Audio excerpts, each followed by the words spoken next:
Hello friends, good afternoon. সবাই কেমন আছো? ভালো আছো তো? আমিও আছি ভালো। চলো শেয়ার করি রোজকার মতন কি রান্না করছি।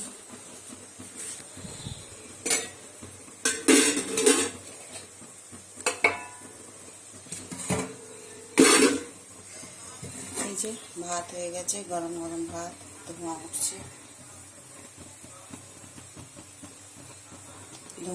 গরম গরম ভাত হয়ে গেছে। আর এখানে করেছি কালো জিরে শুকনো লঙ্কা ফোড়ন দিয়ে সিম, বিনস আর আলু দিয়ে ভাজা করেছি। আলুটা আগে ভাজা করে নিয়েছি, তারপরে সিম বিনস ভেজে ওর সাথে মিশিয়েছি, কারণ একসাথে দিলে পরে কেমনি ন্যাতানো হয়ে যায়।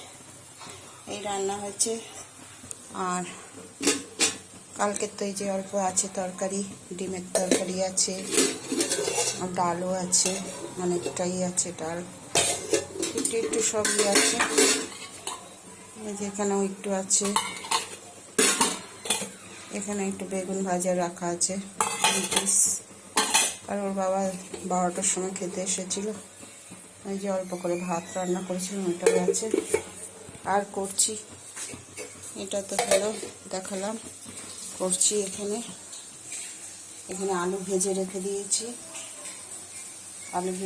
দিয়েছি, তারপরে এখানে সয়াবিন সিদ্ধ করে ভালো করে জলটা চিপে, আগে তো সিদ্ধই বসাই আমি, 5-7 মিনিট সিদ্ধ করি, যে ফুলে ফুলে ওঠে।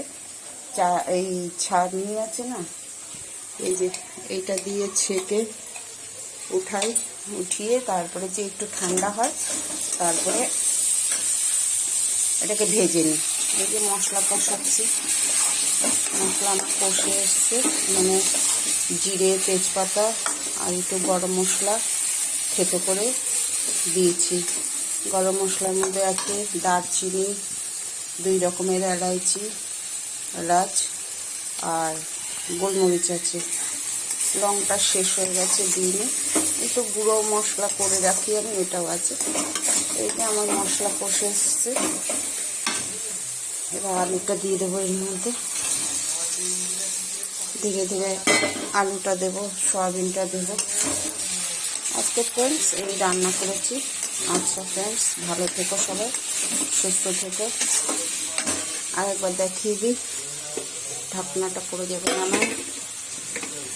ভাত হয়ে গেছে, ধোঁয়া উঠছে, গরম গরম ভাত, বিনস, সিম আর আলু ভাজা, আর এখানে হচ্ছে সয়াবিন আলুর তরকারি। এক হাতে মোবাইল, কড়াইটা ধুয়ে যায় কি।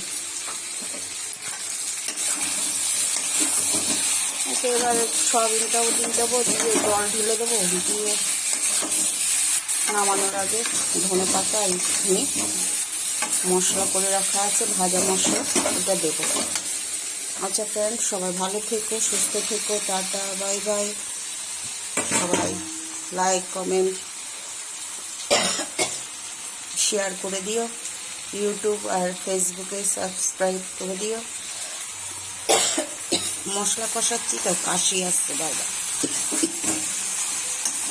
তাহলে আমার আগের ভিডিওগুলো তোমরা দেখতে পাবে, রেস আর ভিডিও। আচ্ছা ফ্রেন্ডস, টাটা বাই বাই, সবাই ভালো থেকো, সুস্থ থেকো।